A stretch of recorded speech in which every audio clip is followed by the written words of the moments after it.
So Lashley would win 13 minutes 4 seconds. Overbooked, a lot of outside interference like every McMahon match is. But all in all, I liked it. For them, I liked it. I mean, it wasn't great, but it was fun. Ratings? 3 stars for me. I liked it. I gave it 2. I think you gave like 2.25. So I liked it. No, you gave it 2.25. That's what I put down. So I liked it a bit more, but once again, it was overbooked. Had the outside interference, but what McMahon match didn't, so. But So let's recap Vince McMahon's last 2 manias. He gets his ass kicked by Shawn. Yep. And then he gets his head shaved. By Trump and Lashley, yeah. Yep. Great track record. And yeah.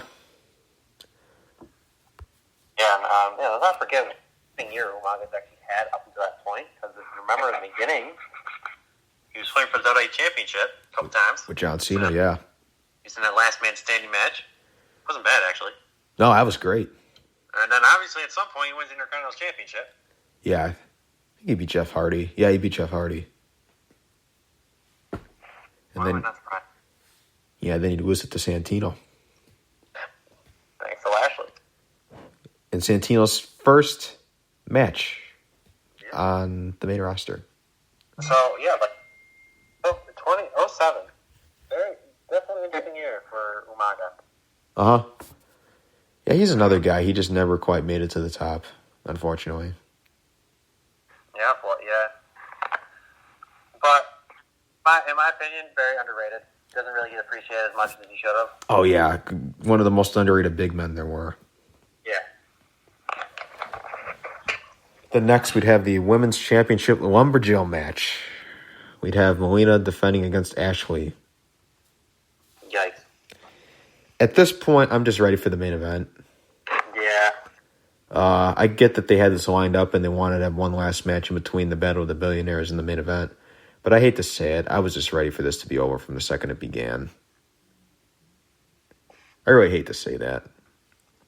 Yeah, I really do, because they've definitely come a long way. Yeah, they have come a long ways. And, Melina, one of the greatest ever, so, I'm not trying to hate or anything, but not much to say about the match, though. Kind of similar to the deal with Trish Stratus and Christy Hemme from a couple years back, WrestleMania 21, which that was yesterday's show, so be sure to check that out if you have not already. Cheap plugs, I don't care anymore. No shame. Where basically you got the women's champion versus the Playboy cover girl. I don't get the point of this match being a Lumberjill match, considering none of them really even got involved. It was like that. Yeah, just nothing significant happened at all with them. Maybe it's just a way of getting as many people on there as they could at one time. That's probably what it is. That's probably definitely. Yeah, all I can say that happened is just Melina would roll up Ashley and would bridge for the pin. And she'd retain the title. After the match, the Lumberjills would all brawl in the ring and get involved. Yeah, now they'd all get involved. After the match. Whatever.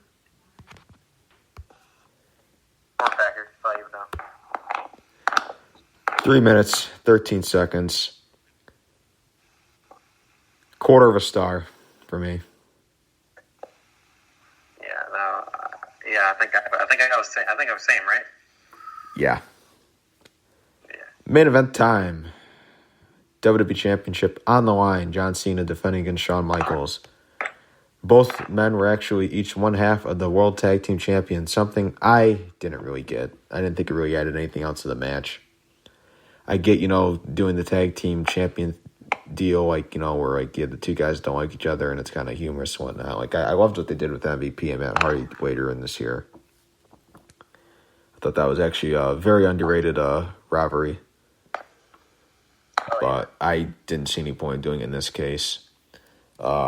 I guess something to point out here is the original plan for this, of course, Triple H got injured, so he'd not be part of this WrestleMania. The original plan was to do Triple H versus Cena 2. Really? I did not know that, actually. Yeah, that was the original deal, but then he get hurt, and they just do it with Shawn. I mean, hey, it's good. Obviously, a great substitute. Yeah. I think it was better with Shawn than it would have been doing it the second time with Triple H, so yeah, way better. I think we just get this out of the way. I didn't make it past the main event. Shawn would still do the DX entrance while he was riding solo, which I didn't really get. But Cena would make his Ford entrance, driving the Ford through the WrestleMania glass. One of his famous WrestleMania entrances. Of all time. So both men would stare down to start the match. Shawn would start the match with some chain wrestling, trying to outdo Cena. Shawn would look good early. Then Cena would look to clothesline Shawn Michaels. But he'd duck a couple times, but finally Cena would catch him. The crowd would heavily be on Michaels' side, cheering everything Shawn would do and booing everything Cena would do nonstop. Shawn would toss Cena to the outside of the ring with a hip toss. Then Shawn, with Cena leaning against the announcer's table, would do the springboard moonsault spot, which he loves doing at WrestleMania. He'd bring John back into the ring. He would chop Cena a couple times and send him into the corner. Cena would get a foot up, but then Michaels would try to hyperextend Cena's knee. Then Michaels would look to target the knee. Michaels would have Cena poised in the corner. Shawn would chop. The crowd would cheer. Cena would try to punch back, but the crowd would boo. Shawn would charge Cena in the corner, but would miss hitting the ring post, causing him to start bleeding. Cena would then get into the match. He'd hit the 5 moves of doom, and then the 5-knuckle shuffle would hit. Cena would look to hit the FU, but Shawn would get out of it. But he'd be sent into the corner, taking his corner bump, turning him inside out. Classic HBK. Cena would look for the FU, but Michaels would get out of it again. He'd hit a super kick, but Cena would duck, and referee Mike Chioda would be the one that would eat it. Another FU attempt by Cena, but Michaels would counter with the DDT. Michaels would take Cena to the outside and hit a pile driver on top of the steel steps. That could have broke his neck. Referee Jack Doan would be the replacement. He would try to run down to the ring. Not quite as good as Charles Robinson did, but Shawn would go for the pin, but Cena would kick out. Cena would start bleeding at the top of the head from the pile driver on the steel steps. Shawn would hit the flying forearm, followed up by the flying elbow, and Shawn would tune up the bands. But Cena would fire back with the flying clothesline. They'd exchange blows again, and Cena would go for the FU, but Michaels would roll up him for a 2 count. Shawn would go for a leapfrog, but Cena would catch him and finally hit the FU. There would be a delayed cover, and it would give Michaels enough time to kick out. Cena would attempt a super FU from the top. Oh, this is way ahead of its time. It'd be like years before he'd start doing that. And then this next sequence would be ridiculous, and I mean this in the best way possible. Shawn would knock Cena off the top and go for a crossbody. Cena would roll through and look to hit the FU. Shawn would land his feet. He'd go for Sweet Chin Music. Cena would duck. Go for the STFU. Shawn would counter into a small package, and Cena would kick out at 2. My goodness. Shawn would try an enziguri, and Cena would catch him by the leg and apply the STFU. He'd have it locked in, but Michaels would make it to the ropes. Cena would argue with Jack Doan about it, and Shawn would catch him out of nowhere with Sweet Chin Music. Both men are just gassed at this point, so there'd be a delay in the cover. Shawn would cover John, and Cena would kick out again. Both men would use each other to make it back up to their feet. Cena would try another FU. Shawn would reverse, but Cena would reverse into the STFU.